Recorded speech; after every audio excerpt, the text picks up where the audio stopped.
He never took off the costume, even after hours, even when the park was closed.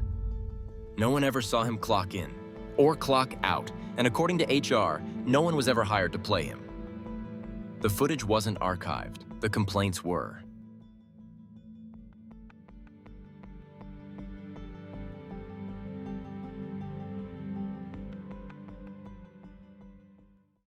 In the summer of 2009, Forest Glade Amusement Park in North Carolina was nearing the end of its season. A modest, family-run park just outside Durham, it was known more for its charm than its thrills. Candy-striped rides, cotton candy carts, and a cast of classic costumed characters who entertained guests on the midways. But that year, staff began submitting reports to management about a new mascot, one that hadn't appeared in the training materials, performance schedules, or internal staff memos. The costume was outdated. Oversized head, faded felt fur, mismatched gloves, no name tag, no handler. Guests reported seeing it in places where no characters were assigned, on the log flume bridge after hours, at the fence near the woods, even in ride control areas. HR claimed no such mascot existed. When asked for staff records, they said the costume inventory had already been returned to storage. But complaints kept coming. Until October 17th. That night, during the final Fright Fall weekend of the season, a child went missing. She was last seen waving at the mascot near the old Tilt-A-Whirl. And the footage from that night? It was never recovered.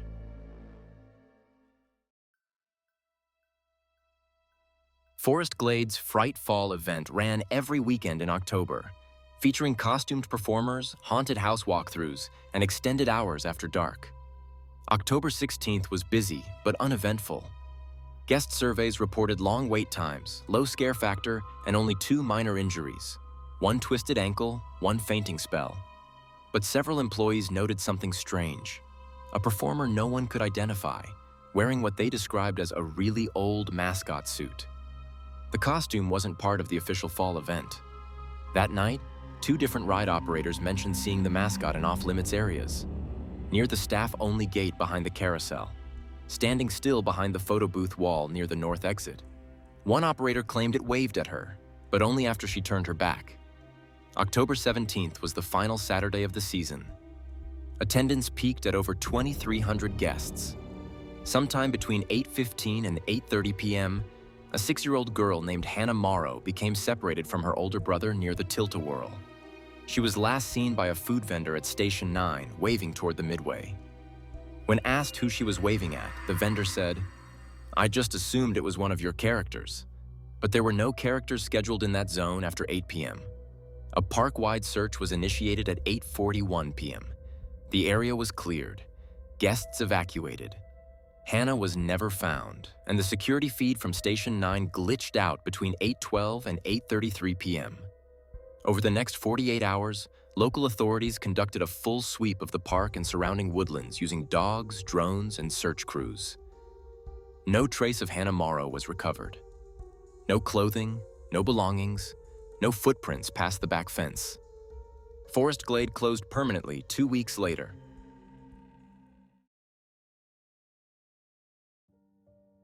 I arrived at Forest Glade just after 10 a.m. The park's been abandoned for over a decade, but parts of it are still intact. Faded signs, cracked pavement, ride skeletons too heavy or too cursed to tear down.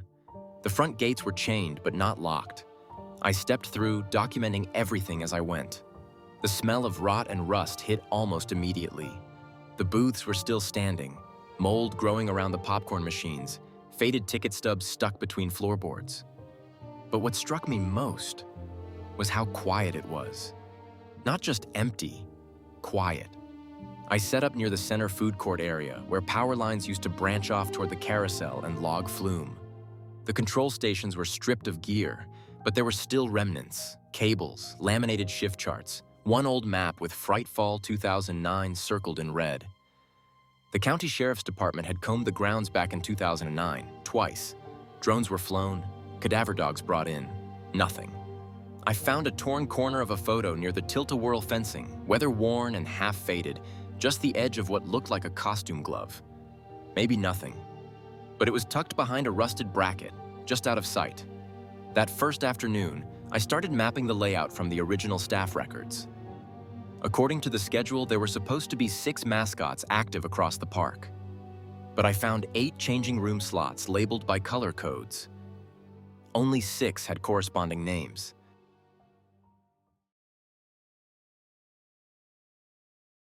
I started day 2 in the employee locker area near the back lot. Most of it had been gutted. Lockers swung open, contents removed long ago. But there were still old nameplates bolted to the doors. I cross-checked each one against the 2009 staff list I'd archived before arriving. That's when I noticed something off. One of the names, T. Redford, was listed twice. 2 different lockers, opposite sides of the same row. Same first initial, same last name, but with different mascot assignments written in faded marker. I checked the park's employment database. There was only 1 Redford listed. No aliases, no duplicate entries, no staff photo, just a single line item. T. Redford, A. Hired May 2009. No recorded termination. Around noon, I explored the maintenance tunnel beneath the log flume. It was narrow and broken in places, lined with rusted handrails and old emergency signage. I recorded a walkthrough on my field mic. At the time, I didn't hear anything, just the echo of my footsteps and the occasional drip of water. But later, reviewing the footage, I caught something strange.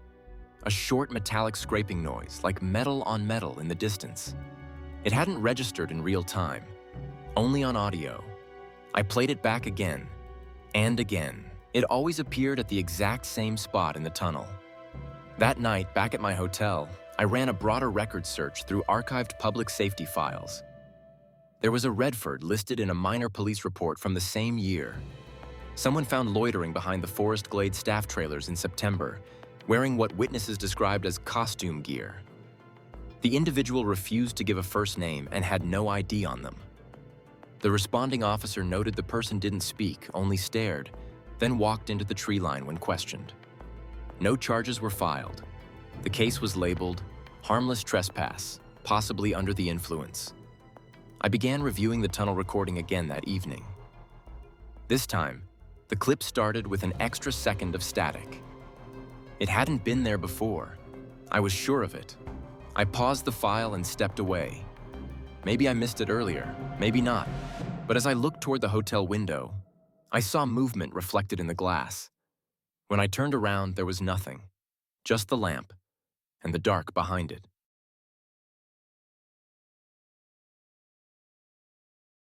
I started my final day by walking the perimeter just beyond the North Service Gate, an overgrown gravel path that circles the edge of the property.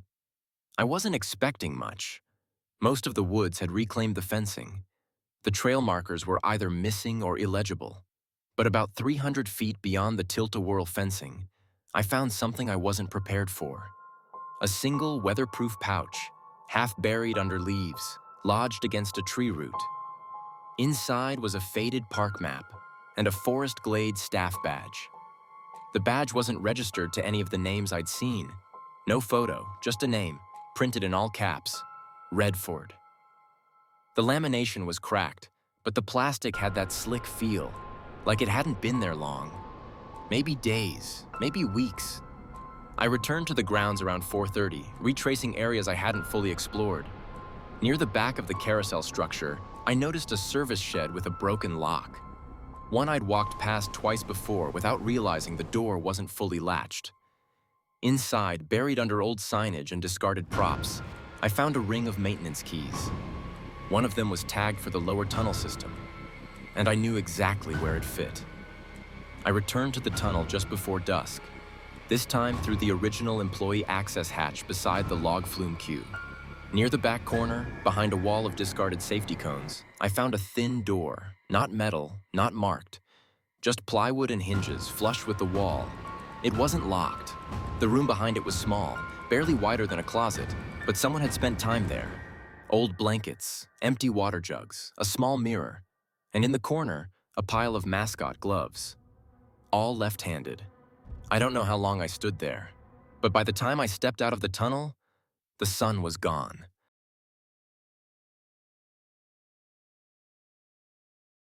No lights from the highway, just the echo of insects in the dark. And the long walk back to the gates, past the tilt-a-whirl, past the food court, and something standing in front of the carousel. That wasn't there before. It was tall, slouched slightly. The costume looked faded, like it had been rained on. Head too large for the body. I blinked. It didn't move. I kept walking. Didn't run. Didn't look back. Just walked until I reached the gravel lot. I got into the car. Tried the key. The ignition clicked. Battery light flashed once, then nothing. No signal, no bars, just static on the radio. I figured I'd ride it out. Lock the doors. Wait for daylight. Around 10:12 p.m., something moved past the rearview mirror. Just the outline of a shoulder, the curve of a head. I leaned forward. The lot was empty. Then the dome light flickered, just once. At 10:43, my dash cam beeped and turned on. By itself. It began recording. 1 minute later, it shut off. At 11:06, I heard 3 knocks. Not on the car, on the gravel, slow, spaced out, metallic. Just after 1:40 a.m., the scraping began at the trunk. It dragged along the driver's side, stopped at the mirror. Then came the footsteps, slower this time, heavier. I turned my head, just enough to glance at the rear view. There was a shadow there. Not a person. Something tall, round at the top, like the silhouette of a mascot head. Then the radio clicked on. Not static. Not a station. Park music. One of those tinny old carousel songs, warped like it was coming through water.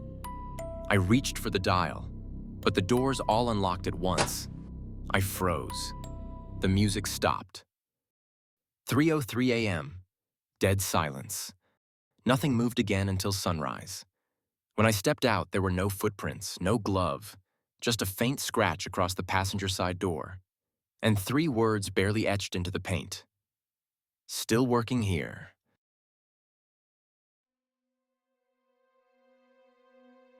I reviewed the dashcam footage 3 times.